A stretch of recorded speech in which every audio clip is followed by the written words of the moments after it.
né? Nosso amigo BH é prova disso, Dudu, prova disso, o Érico, cara, ele já foi internado aqui várias vezes, e essa foi a última internação dele. Amém. Entendeu? Então isso é para mostrar para vocês que lá fora tem vida, que só depende de vocês. Basta vocês quererem conhecer. Porque voltar para isso aqui é o extremo, entendeu? E olha só todos os encontros que vocês perderam. Eu já falei muitas vezes isso no Caio. É um abraço da mãe, né? É um sol. O sol nasceu hoje, mas a gente está tão obcecado por aquilo que a gente para de reparar. Né? São as pequenas coisas que a gente perde o valor. Entendeu?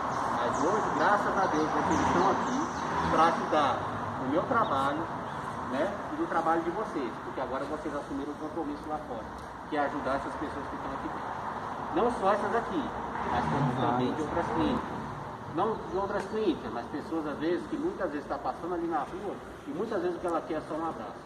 E aquele abraço ali naquele dia pode mudar a vida dela. Certeza. Entendeu? Então, gente, muito obrigado, né, por vocês estarem aqui. E é isso.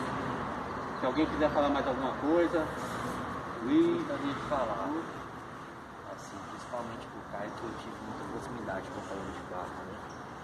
Cara, a vida lá fora limpa, é tão legal a gente viver uma vida limpa, a gente levar uma vida normal, sem a droga, sem a cocaína. É maravilhoso, porque tá aqui dentro, a gente tá, entre aspas, preso, né, cara? Muitas vezes você sonhou, você me falou que seus sonhos, né? E eu já vi você chorando e falei, poxa, será que eu vou conseguir? Eu te falo, irmão, tenho certeza que você vai conseguir.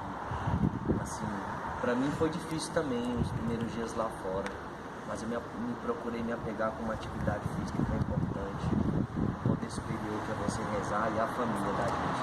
Então, a esposa linda, tem uma família linda, eu tenho certeza que você vai conseguir, cara. Por isso que eu fiz questão de vir aqui hoje, pra te dar essa força, pra eu dizer que você não tá sozinho, a gente vai vir mais vezes. E precisar de mim, conta comigo. Não só o Caio, o Juliano. A vida lá fora, cara, é linda, velho. Você poder ter a liberdade de acordar de manhã numa padaria, sem precisar estar tremendo para comprar um álcool ou ir numa boca para comprar uma droga. A gente não precisa disso, cara.